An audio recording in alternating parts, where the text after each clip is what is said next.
Are we ready? Yeah, great. So, hello to everyone again, and thank you a lot for coming. I'm Anastasia, but you can call me just Anna, and I'm a social and service designer and also independent innovation advisor from France, but I was born in Ukraine and I have been working with my NGO here. And actually, I still work with my NGO in Ukraine. I am also a design mentor on ADPlist platform, which had lovely accepted. Thank you, Fred, and thank a lot to all our big ADP community, and actually Fred will also moderate and help us to moderate this session. So today, as you maybe understood, we will talk about mental health in the time of crisis, personal, professional crisis in the time of war, and those for several reasons. Maybe first one will be about breaking the silence around mental health, which is like kind of stigmatized question all around the world, especially when it comes to some design teams, some creative field. Understanding how we can support ourselves, how we can support our colleagues, our friends, our loved ones, and also and especially to share and to highlight the different practices and experience. And lastly, maybe some points from me personally, understanding that you're not alone. We are not alone. We have like all these people in our chat, so maybe it will be easier for all of us to talk about it and to take the floor finally and to discuss some important topics. Before starting our conversation, I just would like to remind you ground rules. Please try to keep your mics turned off in order to avoid the interference with our host while they will speak in. If you want actually to speak on the motion, I just suggest you to raise your hand with special emoticons on Zoom. Either ask your questions in our chat, either just speak on during our small Q&A session in the end of our discussion. And also don't hesitate to put your questions, resources, all actually necessary information in our chat, and I'm pretty sure Fred will just put this information to maybe to after like our conversation. And lastly, maybe most important point to highlight, as we are discussing a pretty sensitive topic, I would like to preserve, this space of confidence without any judgment and without any hate speech and all this thing. And without further ado, let me introduce our two other speakers, Robert and Sofiia. Sofiia she lives actually in Ukraine, and she's currently working in a Netherlands company, and Robert lives in Alaska, and he is a UX freelance UX designers.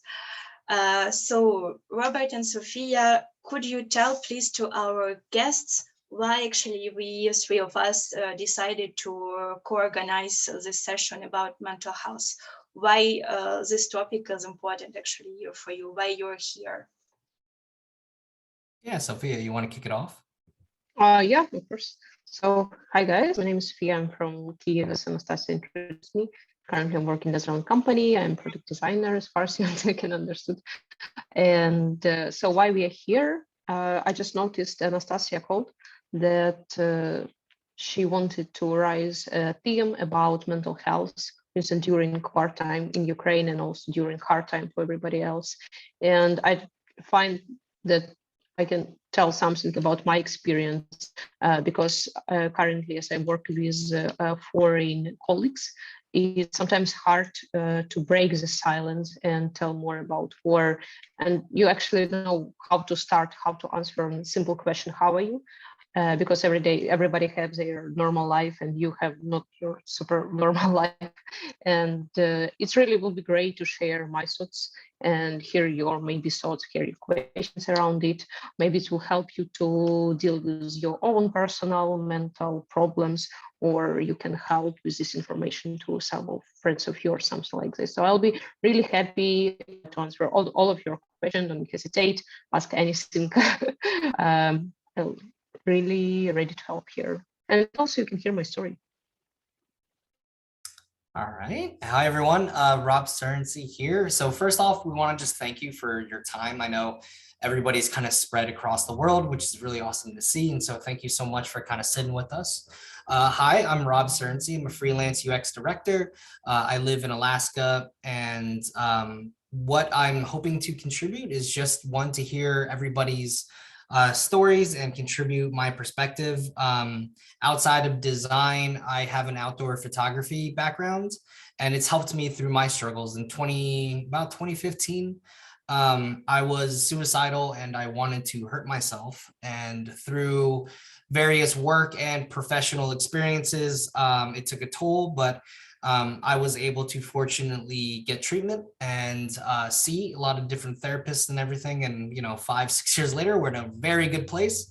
But, while I may not be able to relate, being in Alaska and not in Ukraine, we can definitely speak to the importance of going through some tougher times and how we can best support one another and ourselves. So that's kind of the perspective I'm hoping to share today. Great. Thank you. Thank you so much. So for me, I guess everyone has already understood actually why I'm here. I'm living in France. I have been living actually in France for 8 years now, and I was born in Ukraine. So it's pretty hard for me to manage, all this like two countries at the same time. And I'm also pretty into the importance of mental health. And as Robert, I had experienced some difficult situation when it comes to myself, when it comes to my mental health. So for me now, like it's maybe the better time to start to talk about it. That's how actually we decided to make this first session on ADP about mental health. And I would like to continue maybe to talk about it in a more public way or more and more, because it's something really important to highlight in the actual world, actually affected by wars, by crises, by personal situations. So just stopping to stigmatize this really sensitive topic. So before getting into the substance of our discussion, I just like to ask you, everyone in the chat, one simple question, which is not really simple. How are you guys? Can you just put one word or some words in the chat, or maybe even take your mic? Better. Great.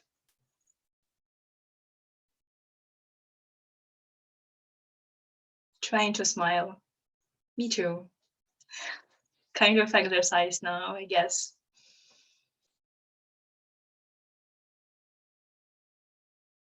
Maybe better, but trying to enjoy every day. Yeah, I agree. Definitely. Fred, how are you? I mean, I think it depends on the day and the situation. Nowadays, things feel quite diverse, but I have to agree with the last message in the chat. Might be better, but trying to enjoy every day. Yeah, thank you.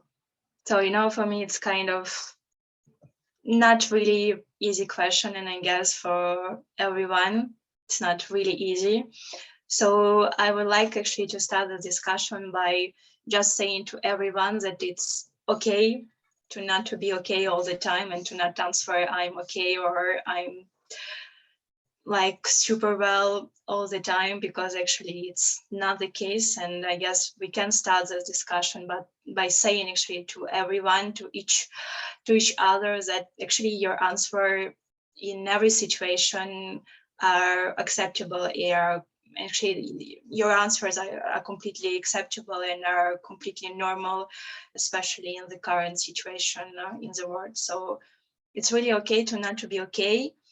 And Sophia, Rob, do you have some ideas how we can actually highlight this point, when it comes to discussion with our colleagues or with our parents, with our friends, or, just our entourage, in order to explain why sometimes we are trying to avoid this question, we are trying to avoid the answering this question and all this stuff, because actually it's really hard for me, especially personally.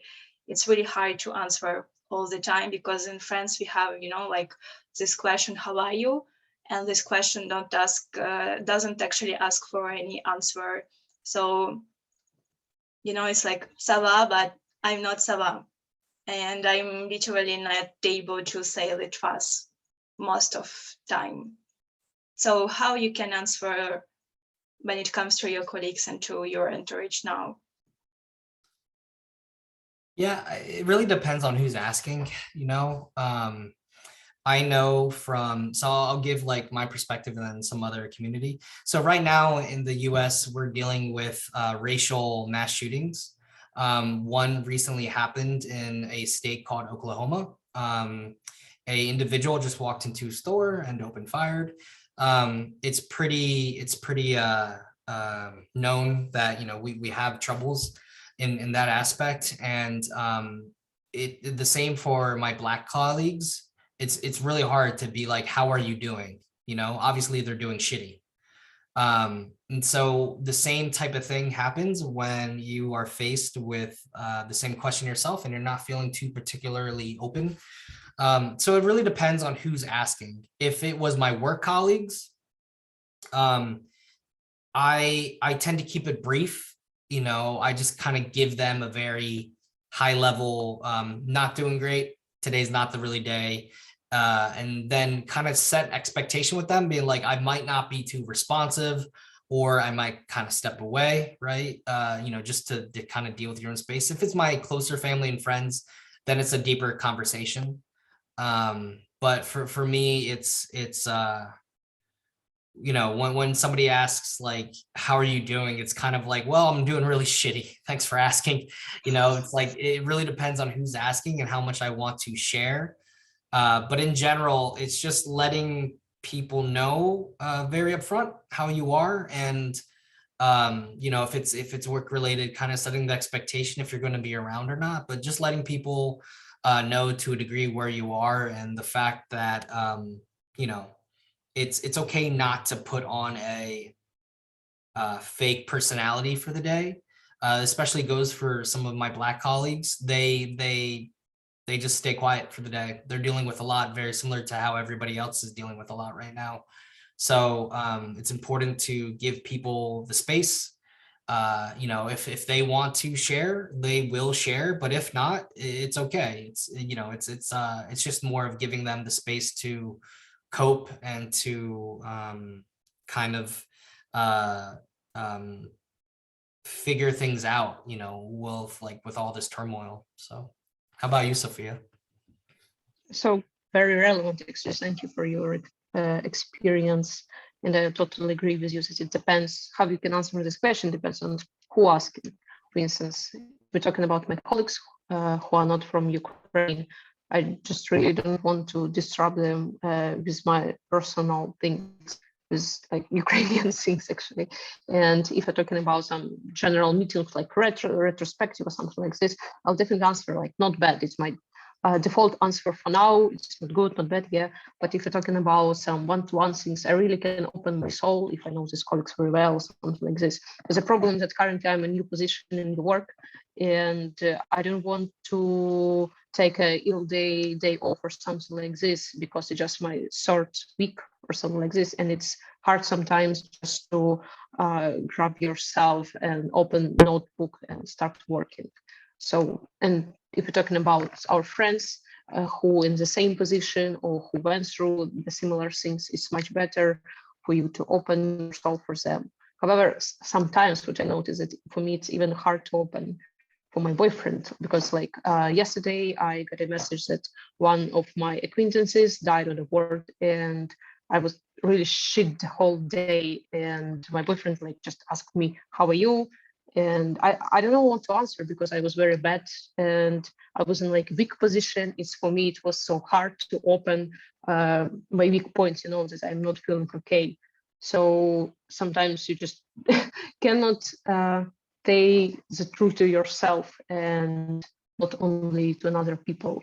Yeah, so it's good if you can go to some therapy and take their help. I think it's really one of the best example where you can go through it. However, not all people can take the thing, they don't have money or something like this. Yeah, so if you have these options and you use this like a privileged position, go to a therapy, it's really very cool. I think so.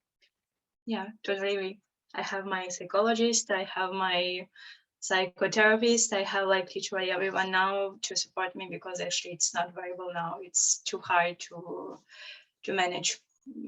Since the beginning of the complete war, it's too hard. And actually I super agree with you, Sofiia, when it comes to your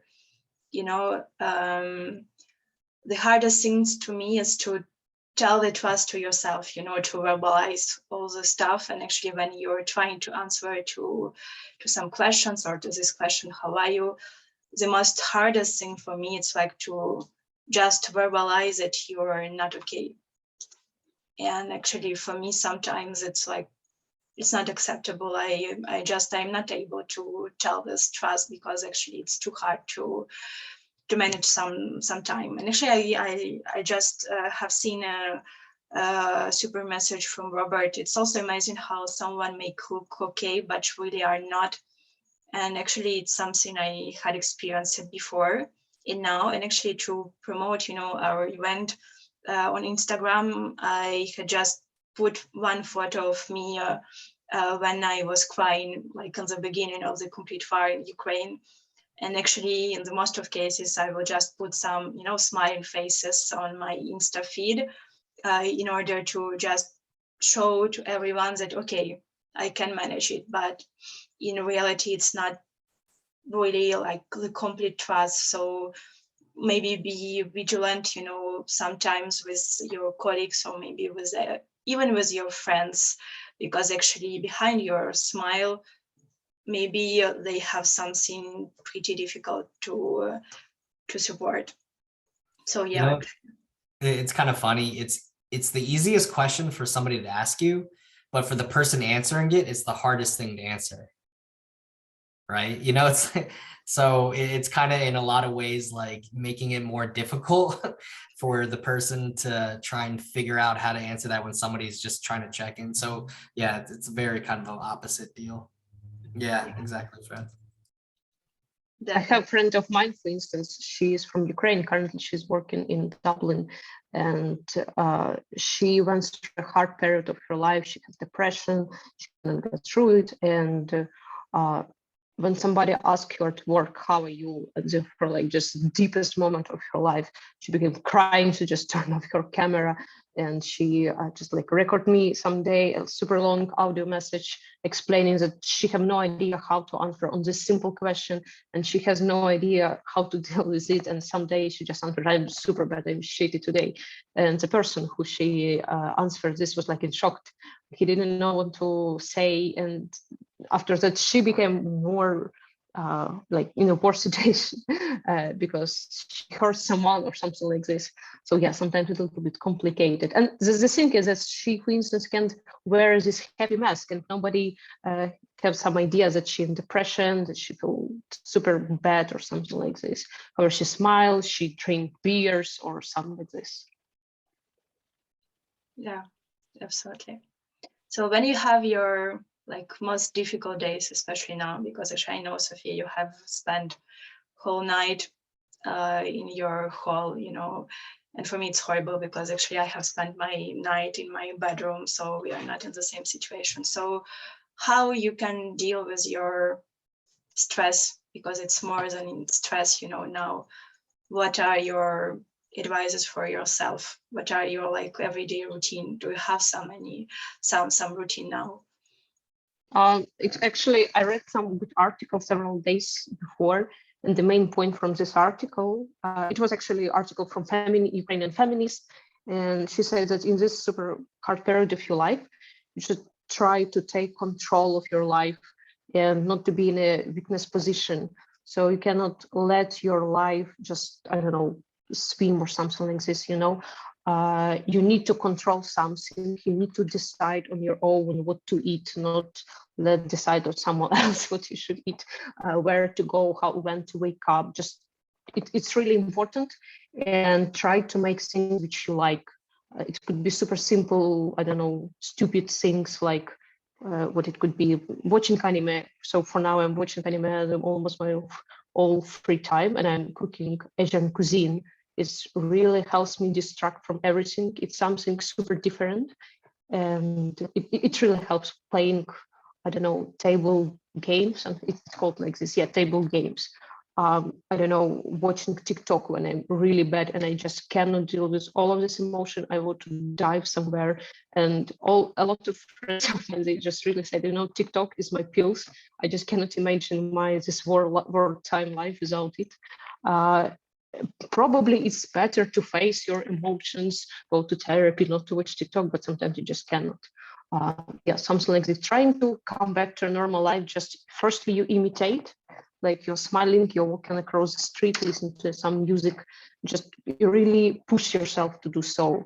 But after a while, you just got this wave, you know, of like a typical normal life, and it's much better. It really helps. However, I'm talking from another like a good position, because I'm in a safe place currently. There is much worse place in Ukraine, which is on the east. So if you talk from west part of Ukraine, they're more safe sometimes.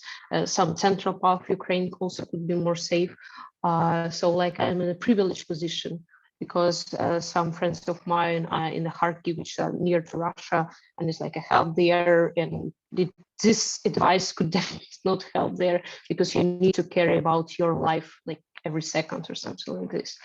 But as I said, probably at the beginning, you get used to a lot of things. You get used to air alarm, you get used to explosions, and people just can, like my mother made me a video where she just went from one point to another point on the street, and she heard like shooting or something like this, and she was like, oh, how it becomes so hard. And she just like smiling, you know. And it's sad because it's not life which we deserve in this modern world. Yeah, so, but as I said, you can try to imitate a normal life, like drink coffee. With my boyfriend, we have these things every morning. We wake up before the war, went to a small coffee near our apartment and drink cups of coffee. So when we were in a village hiding from the war, we also tried to do something like this, to make coffee by ourselves, and went to our garden and just drink that coffee. And it was like our remains of our past days. Yes, it's super hard. Of course, it's super hard. And as I said, a lot of people in much worse situations than me, and I cannot say what to do for them. I just can say what's better to do if you in the safe place, something like this. Yeah, totally agree. Actually, me too. I have some kind of, coffee rituals, because actually a few years ago, I had just a real hard situation, like mental disorder and all the stuff, and actually I used to literally force myself to go out, to take a coffee, and to have my 15 minutes without any phones, without any Instagram feed or something like that, just 15 minutes with a cup of coffee, like a small walk. And actually it's kind of ritual I try now to keep, because it's something that can bring me to my reality, not to like all this horrible reality, but my reality. And actually keeping this ritual from day to day, from year to year, helps me like a lot, to understand who I am, where I am, and actually that I have something that I can control. So it's also about like controlling some stuff, in my life. So this kind of like coffee ritual, it's something really important for me to keep in my everyday routine, and as you actually in the beginning, I was just trying to imitate, okay, I have to take this coffee. And now it's kind of natural ritual, which helps me a lot to just take a small break, 15 minutes. Getting in touch was the best decision. Yeah, getting my small rabbit too, It's from Yulia. Yeah. I just want to say, everybody that's in Ukraine in this chat currently, nothing but the utmost respect and condolences go out. This isn't just about mental health, this is a day-to-day crisis that everybody's living through. I may not know day-to-day, but just hearing how even something as simple as brushing your teeth really helps center you, or even having coffee, it's really powerful and impactful for me, being an outside perspective, to notice this. I think it also resonates that even the smallest things help, right? Whether that's coffee, going on a walk, or whatever. It's you all are dealing with a pretty heavy time, and it's really refreshing to hear that you all can still find a way to keep centered in simple everyday things. So it's really powerful to hear how resilient everybody is, and still are able to function on a day-to-day. That's not the easiest thing to do, and all the support and love to you all, because I can't even imagine how something as difficult as these times are, and for you to find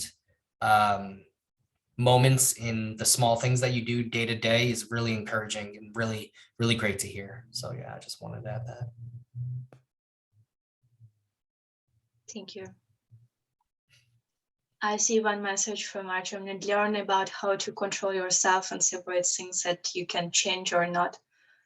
Actually, yeah, amazing points. To be honest, actually, it's something I have been working with my psychologist for a while now, this kind of controlling yourself, but also understand how we can manage all the things that we can control, because actually we don't have any influence on it. You can just change, you cannot change it.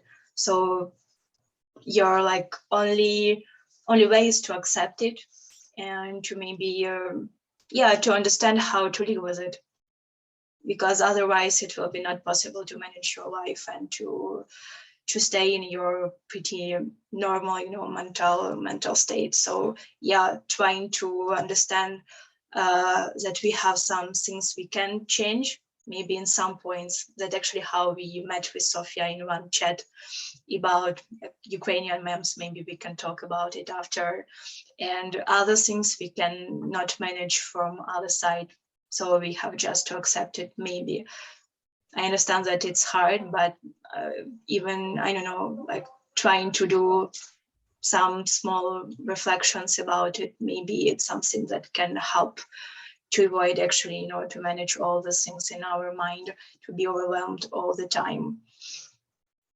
So I have another question about actually how to manage all the stuff. Sofiia, I know now you're working in a new Netherland company, and actually, can you tell us, please, actually how actually your colleagues, how your new colleagues, how your new company helps you to manage your stress, to manage your work, all those things?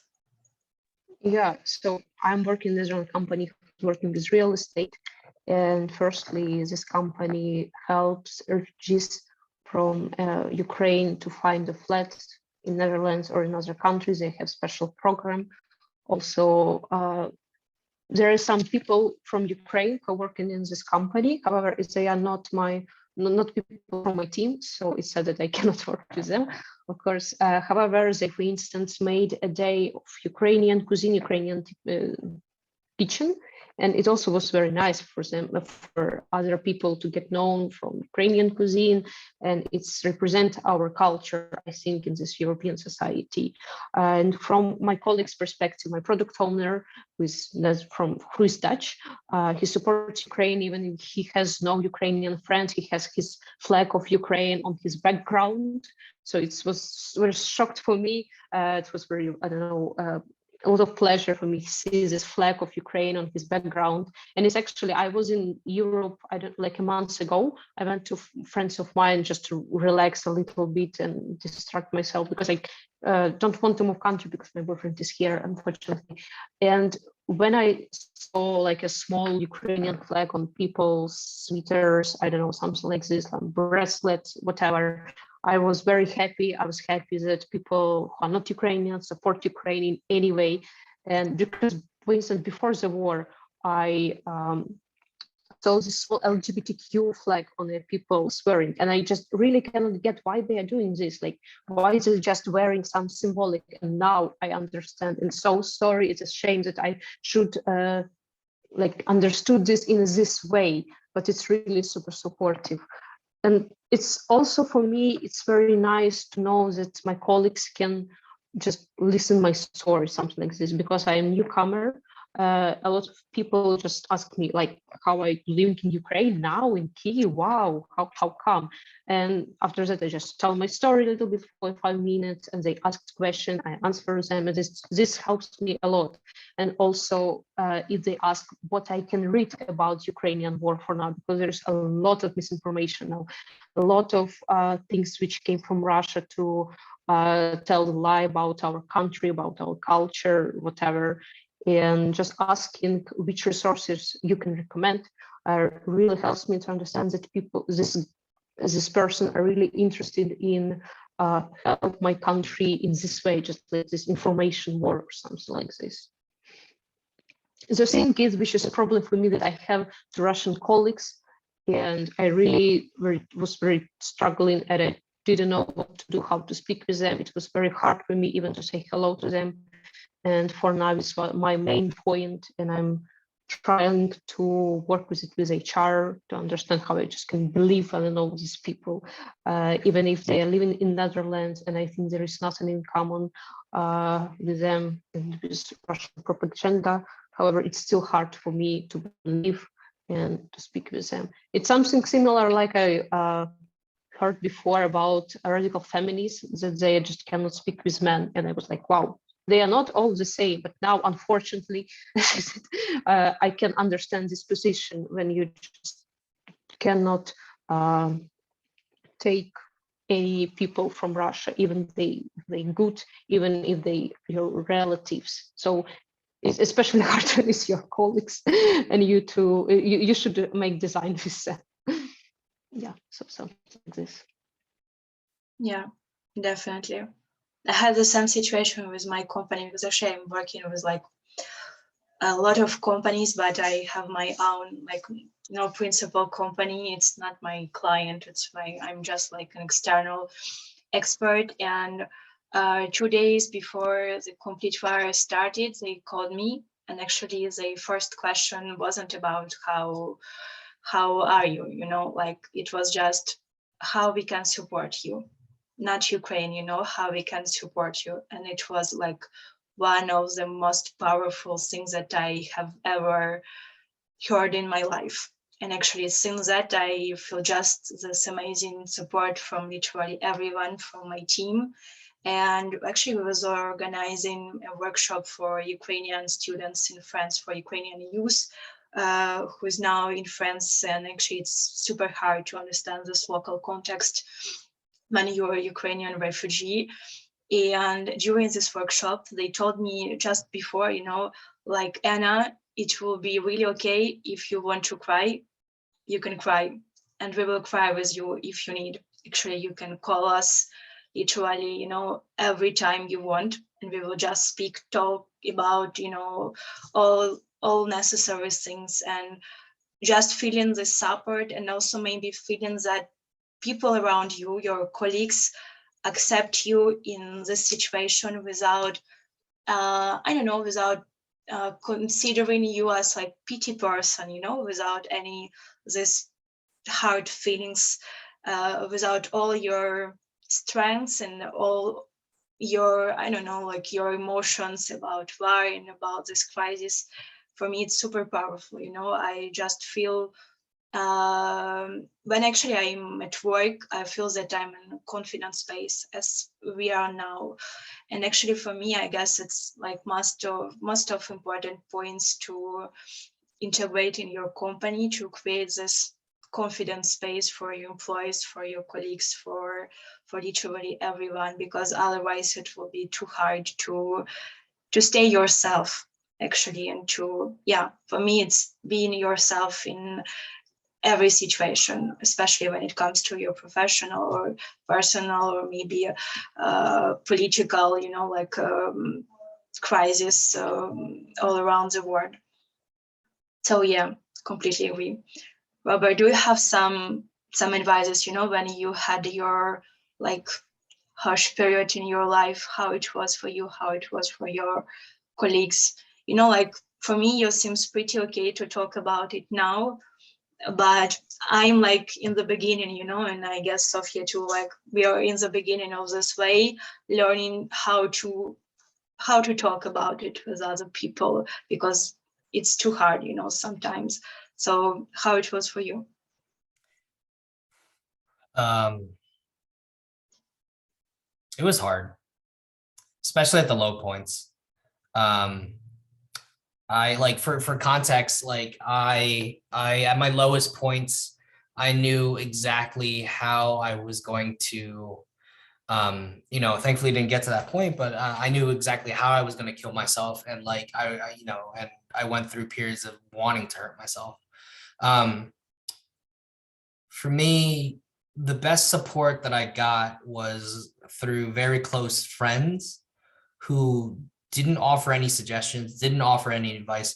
They just repeatedly told me that they're there, that they are around.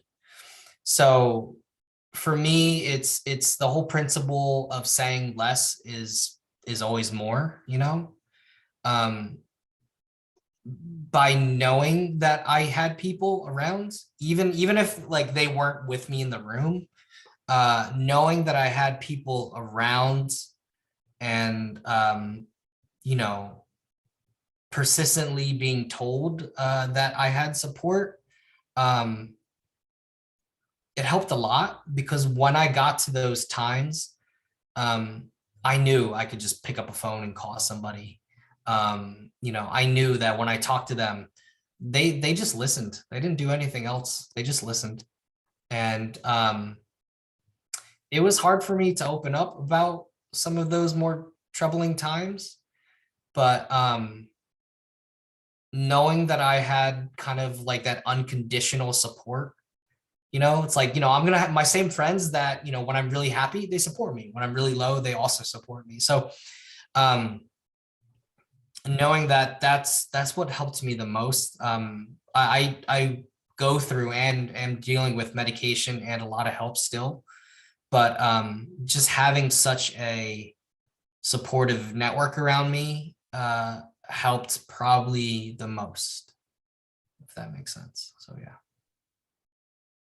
My gosh, it was super powerful, you know, like I'm so in phase with you. I guess Sofiia, you too, and Fred, you know, it's all about, yeah, you know, unconditional support. It's a perfect word. You know, whatever you are like in the world and how you feel now, I will be just here for you. Just being here and just like say it, you know, verbalize it and feel it in like in your mind and in your heart. It's something really important, you know, it's super powerful. Just be there in all difficult situation and all maybe good and worst situation in your life. Just being there for your friends, for your loved ones, for your colleagues. So it's like, wow, it's super appreciated all the time.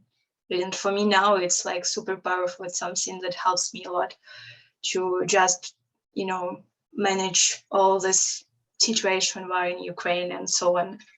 So yeah, like for me, it's, well, it was powerful. Yeah, I agree. It's sometimes just, understand how you can help. It's super hard because firstly, you just need to listen to this person.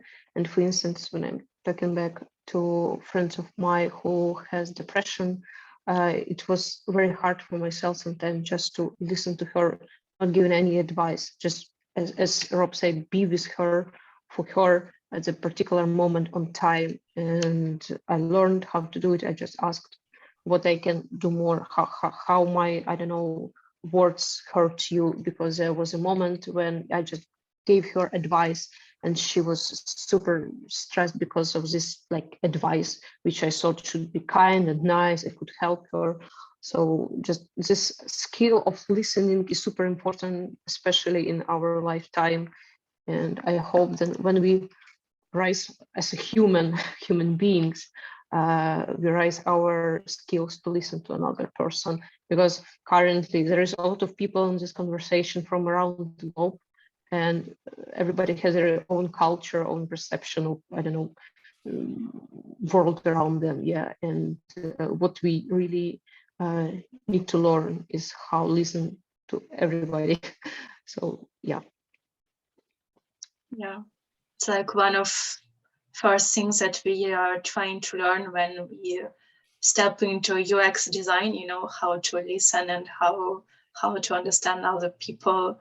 So it's something really important to I don't know, to use in our everyday life, our soft skills in our work, I suppose, also can help us to support actually all the situation. It's something about our emotional intelligence, about our resilience, about our active listening, about our empathy, about being improving some compassion and some empathy for literally everyone in this world. It's something really helpful now. But I have actually another question when it comes to supporting your friends, your colleagues, as maybe someone as a company. But the most hardest thing for me personally, it's also understanding how I can support myself. We spend a lot of time now by volunteering, by helping others, by listening others. And in the end of the day, I personally understand that I don't have enough time for myself. And sometimes I can just start to culpabilize, myself for just want to take some time for me. Like, no, you don't have this right because they are in your country of birth, because there are other people who are under bombs now. So and I just calm down, you're not able to do it. You have no right to do it. But in other hand, I understand that I have to continue my life. So these two questions are literally every day in my mind. And actually, yeah, for me, the question is how we can understand and tell to ourselves that it's really important to take care of ourselves, how to do it. Do you have any tips to share?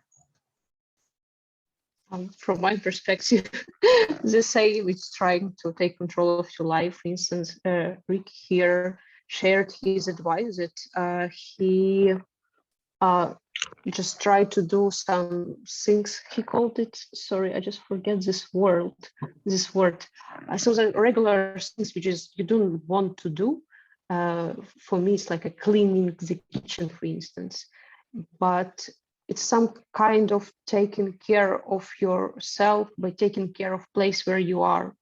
I don't know, fix your internet, brush your teeth, go to the bathroom, something like this. You can just start from the small steps, and you just can try to take care of your inner child. I think it's a very popular phrase for now. Just fight for yourself with yourself sometimes, because currently we are fighting for our country. There's Ukrainian women, men, everybody, but you cannot fight for your country if you cannot fight for yourself, if you do not respect yourself. You cannot respect other people if you do not respect yourself. So it sounds very abstract to think. Yeah, it depends from time to time what we're talking about, but just eat healthy.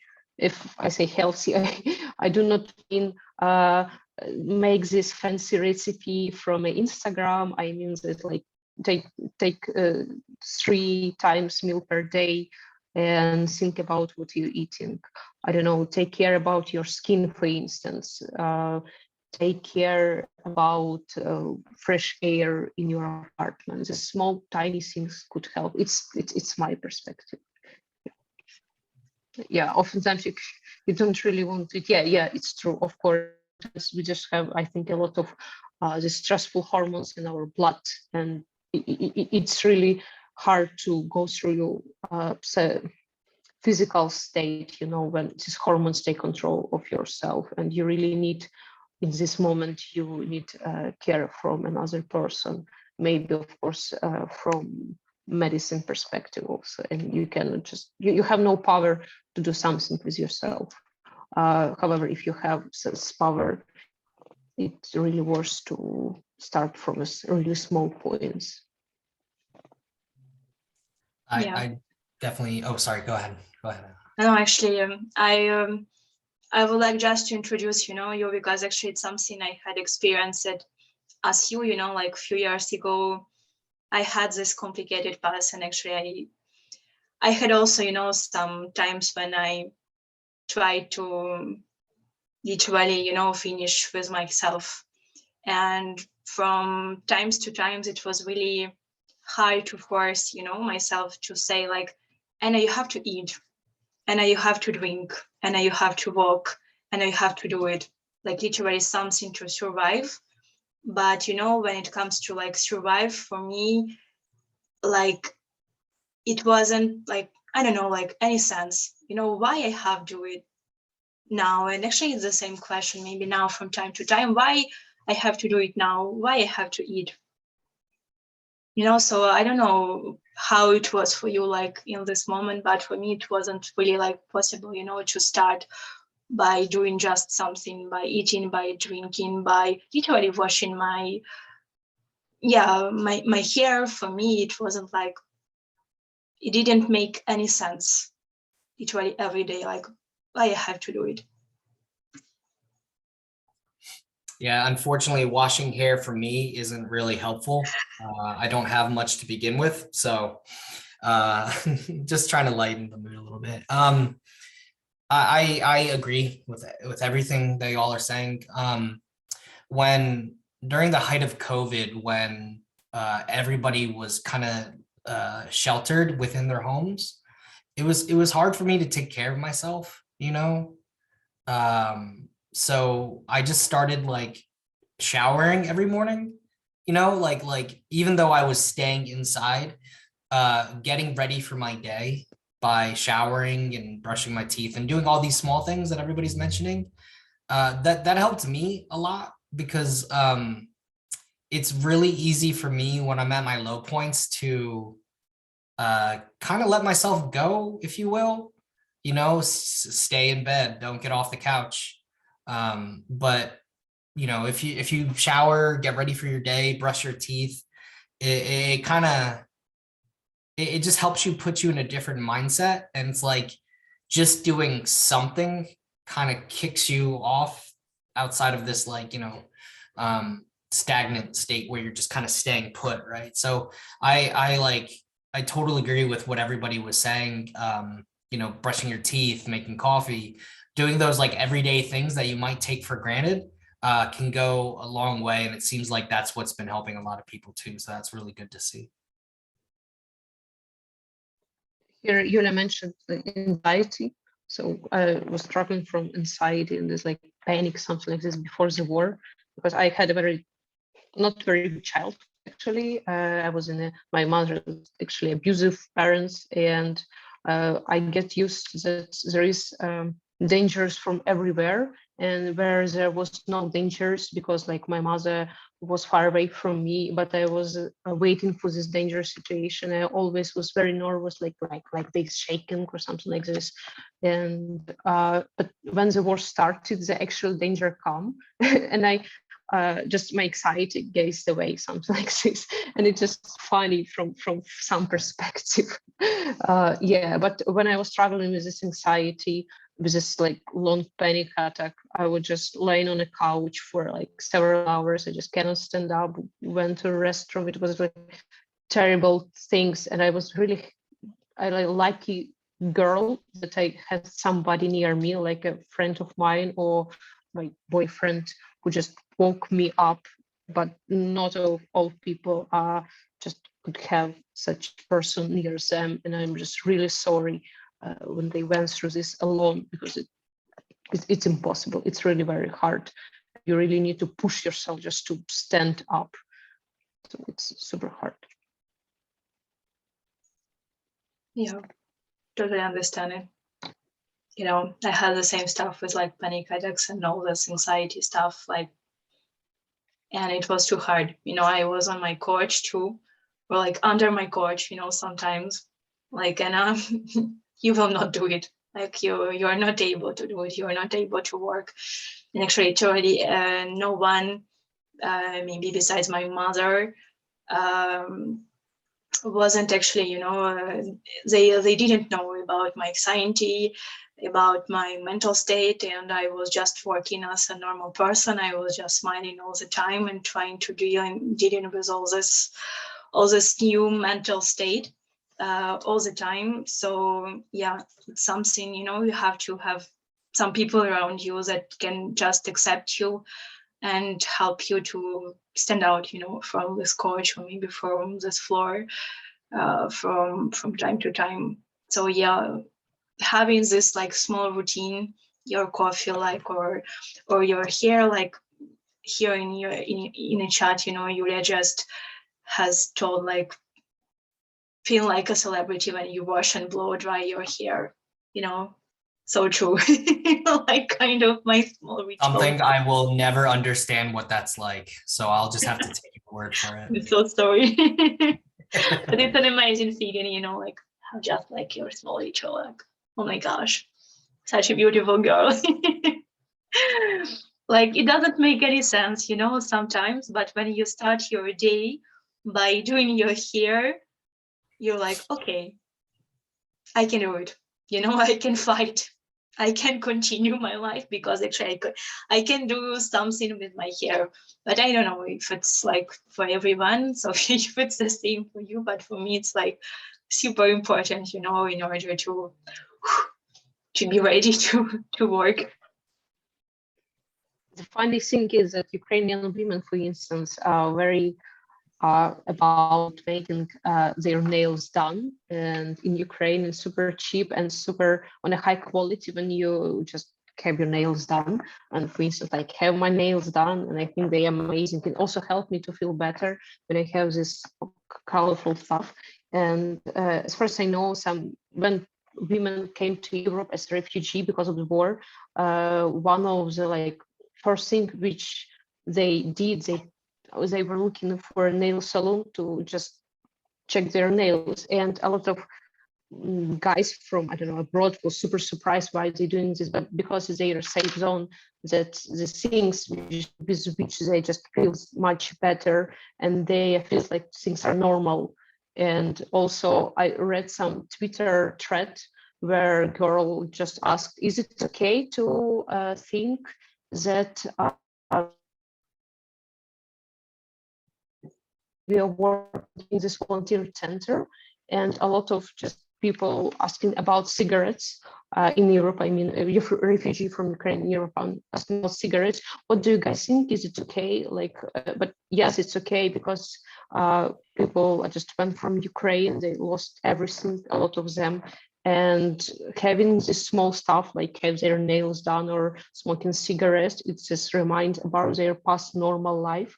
So it's not about just breathing and having some it's about having good eat and having your hairs done like a, I don't know, celebrity, whatever it takes you. Yeah, because we all deserve this like normal life, I think. Yeah, so this like a stupid things, but it's very important. Yeah. How about your pets? I know that, Robert, you have your dog. I have my small bunny. Sophia, do you have any pets at home? No, nothing, because we are living in a rent flat and it's a little bit tricky to find something, because Yeah. if you have, I don't know, anything, rabbit, mouse, rat. But I want, so I adore French bulldogs. I like a huge fan of them. I feel something inside of me when I see them, and it really cheers me up. And a lot of friends of mine who are staying in Kyiv during the war, they took pet from shelter, from this, I forget how Yeah, it's I guess called like in shelter English. for animals. Yeah, maybe. Yeah, and it's one of the most important. They actually like their family members, So yeah, and they always happy. Sometimes they sad, but they cheers you up and they're near you. They don't just leave you. It's very important to be with them also. Yeah. Robert, what about Oh. you and your dog? Oh, I love all things dogs. I don't know if people are familiar, but here in Alaska, we have this thing called the Iditarod. It's a dog sled race. So Alaska has a long history with dog sledding as a means of transportation. Before there were, they've been doing it since there before trains, cars, airplanes, and boats. So the Iditarod is a dog sled race to kind of commemorate the history, and it's over 1,000 miles. I don't know what that is in kilometers. It's far, and so I would photograph them even in the coldest of like temperatures. I used to do outdoor photography for a magazine here, but animals are just wonderful. As a human race, I don't think we deserve dogs, but it's they're just wonderful creatures that very similar to friends that just provide unconditional love. Doesn't matter what mood you're in, doesn't matter how they are, they're just always happy to see you and just provide a sense of comfort. Whether it's a good day or bad day, they just provide a sense of comfortship and camaraderie. So Yeah, definitely. So Sophia, you should definitely, find someone when we will win just after. It will be great. like they do come with their down moments for sure. Like I've cleaned up puke, like even in my own bed. But like, it comes with the responsibilities of owning a dog or cat or any type of animal. So Yeah. Some benefits. Yeah, actually, when it comes to Alaska, a few years ago, I was, as you know, coming out from like hard period of my life, and actually I was really affected, and my mental health was really affected, and actually that's how I decided to have some time in Normandy. In Normandy we have some tiny houses and like just small towns near the ocean, and it's something that helped me a lot, this time to take break, to have some space for me. And last year actually I had visited Portugal and Greece, like in space of 3 months, in order to find some new spaces to breathe, to just spend some time with myself, literally without anyone, like without my my boyfriend or my parents or even my friends. I was just with myself, and it was something really important to do. So Rob, I know that you have this kind of healing practices, like outdoors practices, and actually I would like if you mean to actually to hear a lot about your experiences. yeah,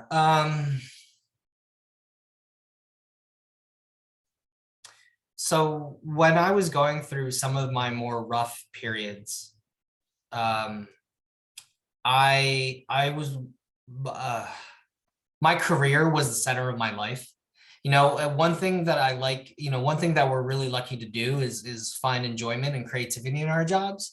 But earlier on in my career, I made it my self-identity.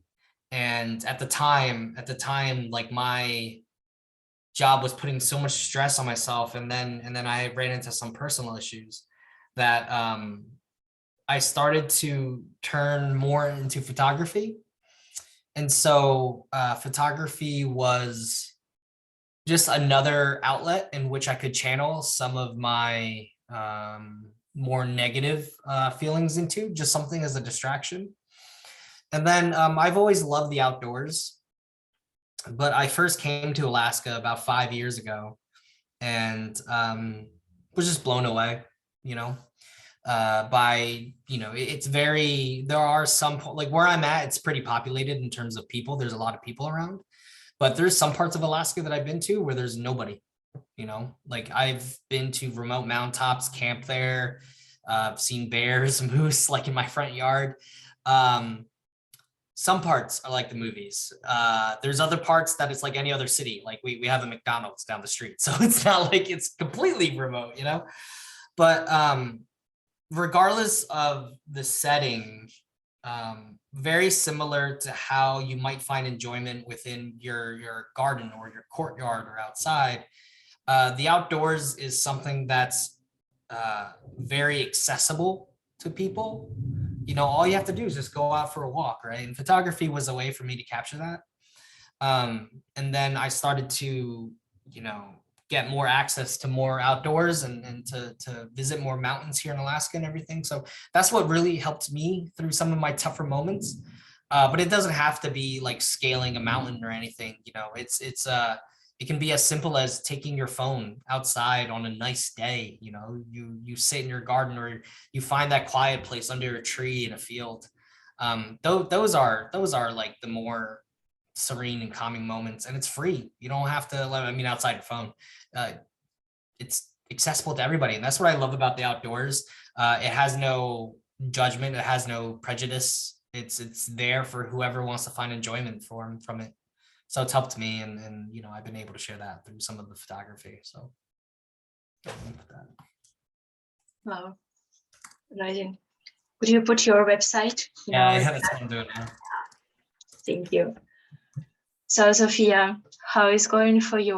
Like you can't escape the reality now, but actually, do you have some places, some spaces in Kyiv where you can feel yourself like safe, or just being with yourself now?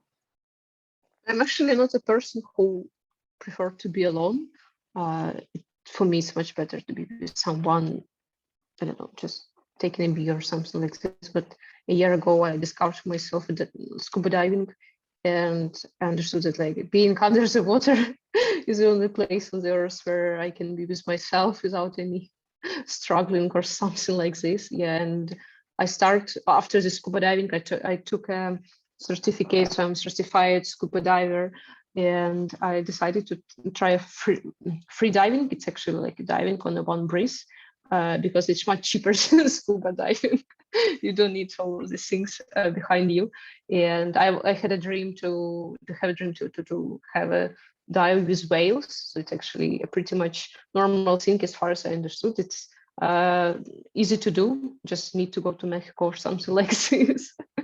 Yeah, but actually this dream helps me to continue my life. Every time I gave up or something like this, I just, okay, I have my whales in my head, I have whales on my, I don't know, Instagram. I just need to go there, and this is life. It's actually what I can do for myself. And yeah, it helps me a lot, because you just, what you do, it's only controlling your body and controlling your thoughts, because when you're diving on a one breath, you need to relax. It's like a meditation. But when you meditate, you have a choice. Yeah, you just can stop it or something like this. But when you dive in deep water, you don't have a choice because you really need to control your body and relax in some ways, the most important part. And when you're always nervous, relaxation underwater, it's amazing stuff to do. Yeah. So this is my place for hiding or something like this. Wow, it's amazing. Really. Yeah, it is. For me, it was a dance before. Like I was a professional ballroom dancer when I was younger. So like being, in this just like dancing for me, like for 1 hour and 2 hours and a half was like kind of meditation, especially when it comes to professional dancers. And actually, last autumn I was in Puerto, and it was my dream to learn how to surf. So it's not the same thing, but it's the same principle. You have to control your body, and at the same time you have to be completely relaxed and just catch the wave. So actually, this experience learned me. I learned a lot, from this experience, because actually it's something you can also transfer to your work, to your way to understand life, to talk to other people, to manage your projects. It's about controlling and not controlling at the same time, like enjoying, and catch the wave, catch the life. So as I have this dream now, maybe to come back to Porto one day and to continue my experience, to learn more and more about how to control and not control myself in the same time, like just enjoying this time and, I don't know, seeing the ocean and all the stuff. So like outdoors are definitely for me like one of the best solution, for relaxing, for breathing, for healing when it comes to some difficult events in your life.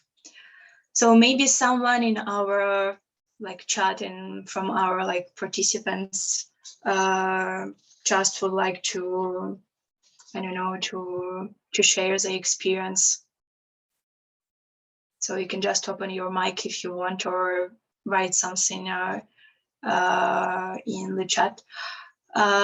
With actually how you can deal now with your mental health, with everything in Ukraine and not in Ukraine, actually, because actually this session, it's not only about dealing with our mental health in the time of war, but also when it comes to our professional and personal crisis, because it's something really important. And for me, actually, it's something also important to not forget that for sure we have this war in Ukraine, but we have also all other wars all around the world. And we have also I'm pretty sure that each of us has his or her own fight, own war inside of herself or himself. So it's something really important. So how you can deal with your personal fight, if you have some tips or experiences or, I don't know, books, podcasts to share, you can just open your mic or write something in our chat. We have still some time before we are closing our session.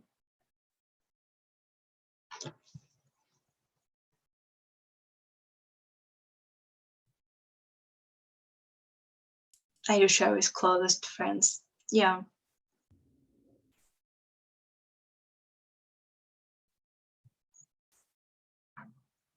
Wow, hypnosis, does it work? Really?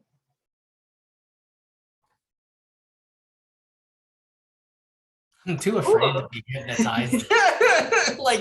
I know it sounds stupid, but I'm afraid of diving. I'm afraid of I'm afraid of a lot of things, by the way. Me too. Yeah. Meditation, definitely a friend. Actually, I have a new app for meditation, and I have my meditation ball, something I can practice with myself and with my students. They actually not really concentrated during their lessons. Yeah. And turning off the TV. I don't have the TV at home. It was my choice, to be free from all this TV shows. Can I say something? Yeah, for sure. I also love it how people say, oh yeah, I don't have a TV, I don't have a TV. And then these are the people who watch YouTube on daily basis. Like when they wake up, they open Instagram, watch YouTube and TikTok, and like, but yeah, I don't have a TV. I'm the complete opposite. I subscribe to every single like TV subscription thing out there. So yes, while sometimes I may not have a TV, I watch a lot of things.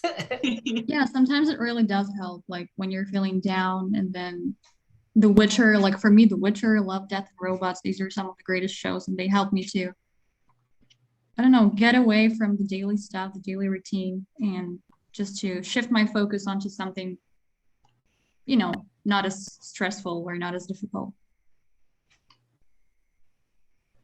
Yeah, I have actually personally my own selection of like most weirdest TV shows on Netflix, you know, like with any sense, just in order to watch them and actually to understand that okay, everything is pretty normal, and to actually not add like any you know, cognitive load when it comes to my work. So it's like just about some weird TV shows all the time. Yeah, someone here actually mentioned that they watch anime. Okay, maybe this person's not here anymore.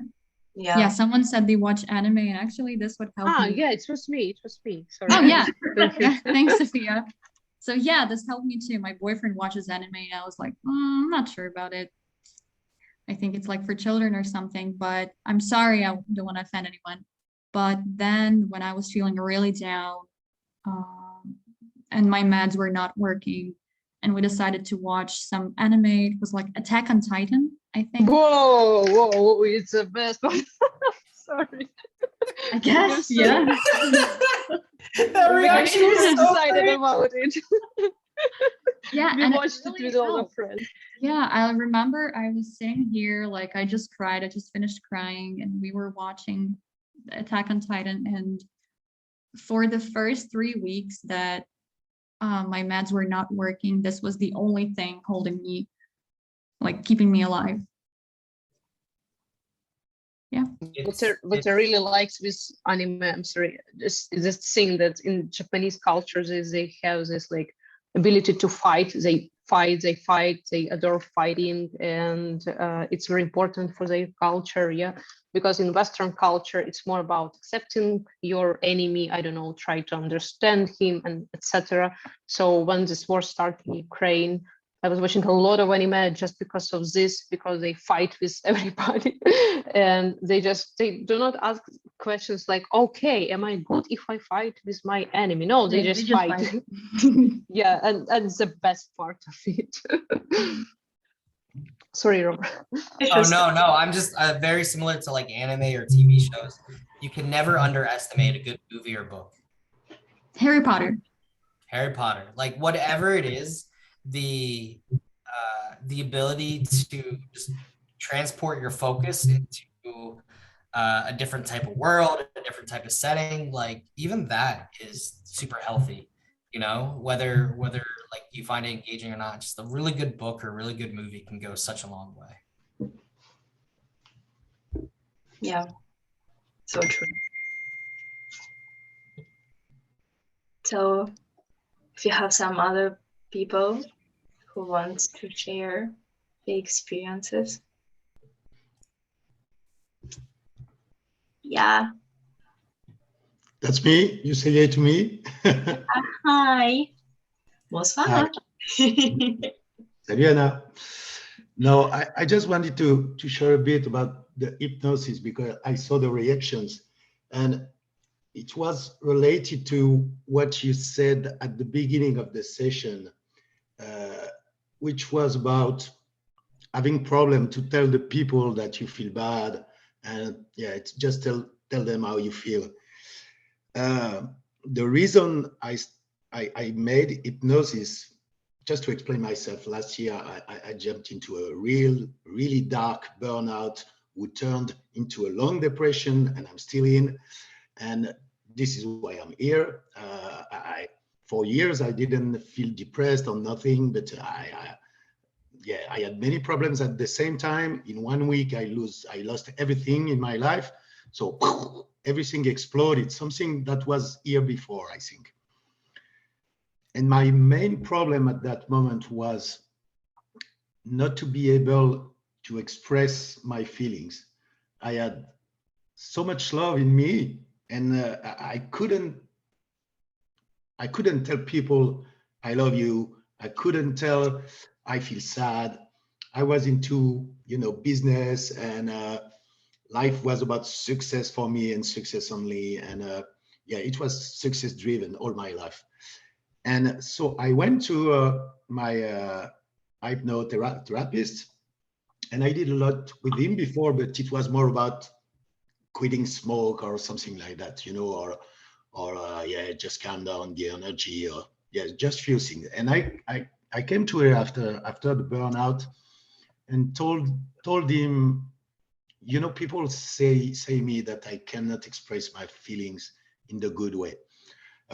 As we tell everything, yes, I was a bit into, not a bit, I was into drugs just because I couldn't express what I felt in my heart. So I did hypnosis for that, and it worked very, very, very well. So the reason, for example, I can be there with you and talk like this is because I did that, and it was a session, very powerful session with open eyes, and your arms are moving and you cannot really control it. You just accept the fact that someone can move you. Your unconscious part is moving for you, sorry. And then perhaps two or 3 days after, I called everyone. To say I love you, and I'm in a big trouble. I want you to know that this is what's happening for me. You know the facts, but you don't know what I feel now. I feel very bad for myself, but I love you so much. I need to tell you. And I had problems with my sister from our childhood, or when we were teenagers. We didn't talk for 20 years together, perhaps. And I called my sister after that hypnosis, telling her, I feel so bad. I have big problems at the moment. I want to suicide. I don't want to live anymore. But I need to tell you how much I love you, and I want you to know that. And we started to talk again like we never did before. And at the end, she is the person that helped me the most getting across that depression, telling me things about our mother, our childhood that I forgot totally, or I didn't want to see it. And about, yes, I had a very strange childhood. So just to tell, hypnosis can be very for good. You have to find the good person, and you don't have to close your eyes and be in the hands of the master. It doesn't work this way. If you choose Erickson hypnosis, you can have very, very good results. It will not stop you from suffering, but it will help you to connect the things inside. So that's what I wanted to say, just that. Thank you. Thank you for sharing.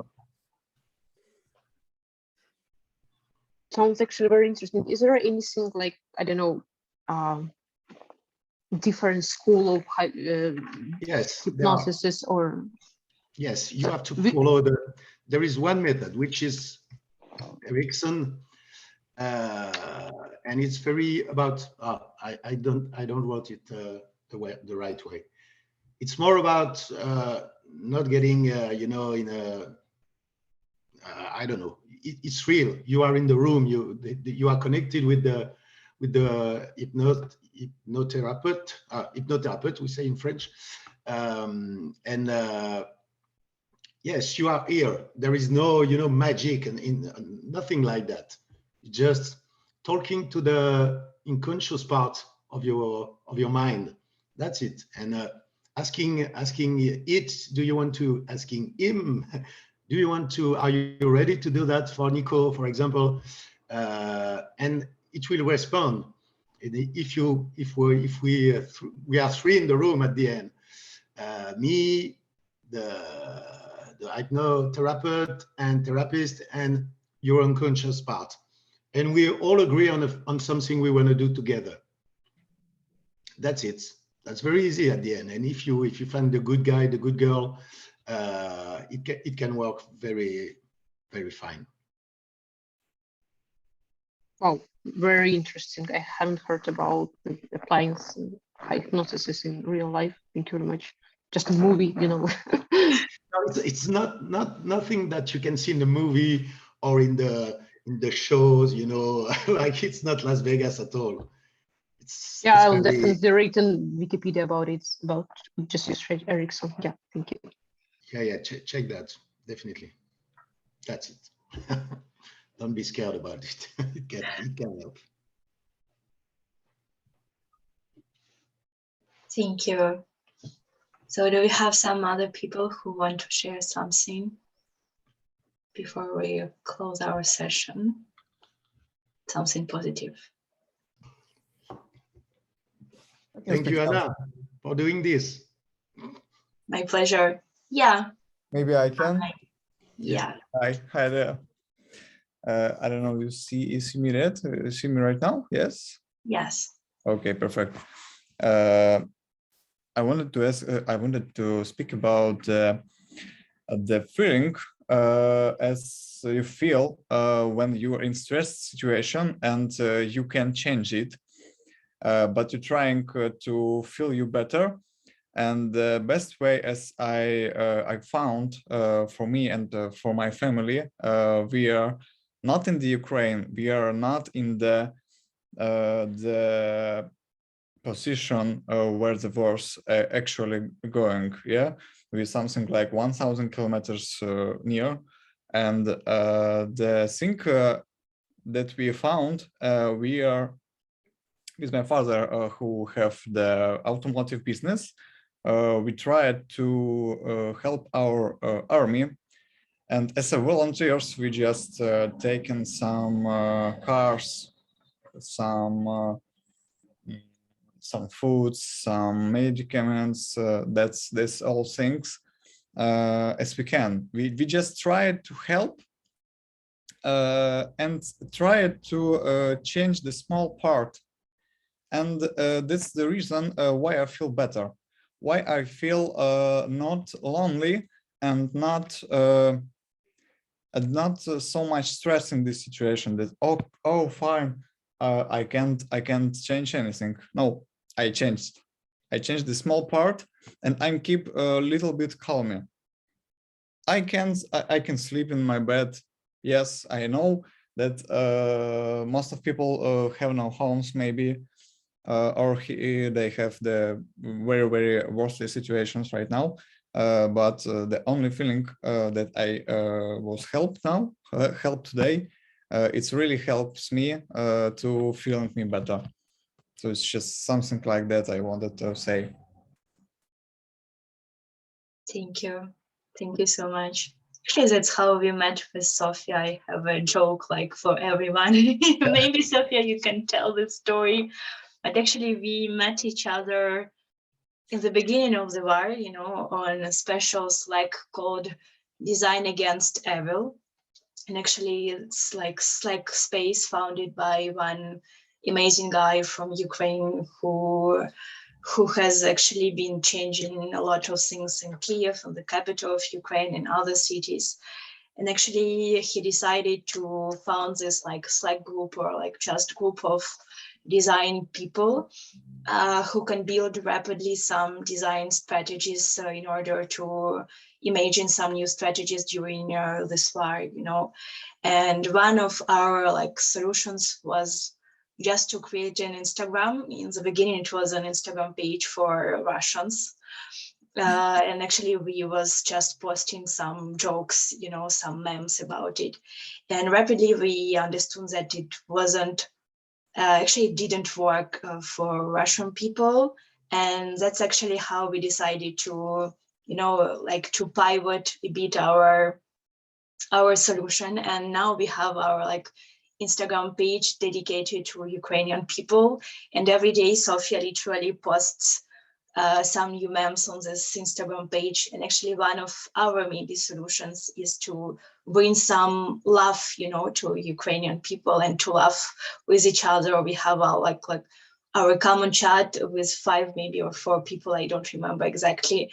And we send to each other literally every evening some, oh my gosh, some really good memes every evening. So it's kind of tradition, and we have our small, not really small, amazing Instagram page, which helps actually a lot, which helps me a lot. And I guess, Sofiia, you too, and maybe other our followers to, I don't know, to just keep your mind in better way and to laugh every evening and to start your day by laughing literally every time, because actually it's oh my gosh, it's so fun. Yeah, it helps a lot. And we have 2,000 followers now. And when we had 700 or something like this, people start messaging us thank you very much for your memes. I was wow, really? I really look into this, something like this. But yeah, it helps a lot. And when I had my mental breakdown every time, I began post more and more just to deal with this in some way. And it's strange that it helps. It's small pictures, stupid pictures, it really helps. We just laugh from Russian troops or something like this, from Putin, whatever. But people just say thank you every day, and I'm in shock sometimes. Yeah, I will put actually maybe a link to our page in our chat, or maybe Sofiia can do it. And actually, by the way, Robert, if you're interested, and actually for all our English speaking guests and participants, on Twitter, we have also, not actually we are some of our colleagues, they have another page called memes, Ukrainian memes army or something like that. And actually it's only memes in English, so you can laugh literally with us, because it's so, my gosh, actually I can't find the right words, because it's really funny all the time. So, and yeah, this is actually a link to our Instagram page. It's mostly in Ukrainian, but if you have to have some translation, you can just ask me, in PM, and I will translate you the sense if you need it. So yeah, last solution for me and maybe for everyone, it's the power of love and the power of love too, and actually keep your smile, but your your natural smile, not just your psychological reflex, but I'm smiling because I'm good with all of us now. So if you don't have any suggestions, any questions, I guess we can maybe close our session by this positive note, and trying time to time, just laugh with each other. Everybody here is incredible, and thank you for sharing any bit that you did. I really enjoyed this conversation, so I really do appreciate you all. Yeah, thank you very much. It was really nice to listen to all of the stories. Thank you. And actually, just for information, I have talked today to ADP team, and I guess we can make a small article, with some useful resources and with some general points from our discussion, and that actually Rob and Sofiia, if you have some time, we can discuss it after in order to build a common article and to publish it, because ADP list team, you're so amazing, big love for ADP. And actually we will publish an article for everyone with some infos after our session. And you can also find the replay on a YouTube page. Fred, I guess you confirm that this information, if I'm not wrong. So thank you so much. Thank you, Rob, everyone. Sofiia. Thank you. Yeah, sending Thank you, love everyone. every way. Thanks, everyone. Thank you. Have a good Love day. to Bye. I have a nice evening Bye. or day.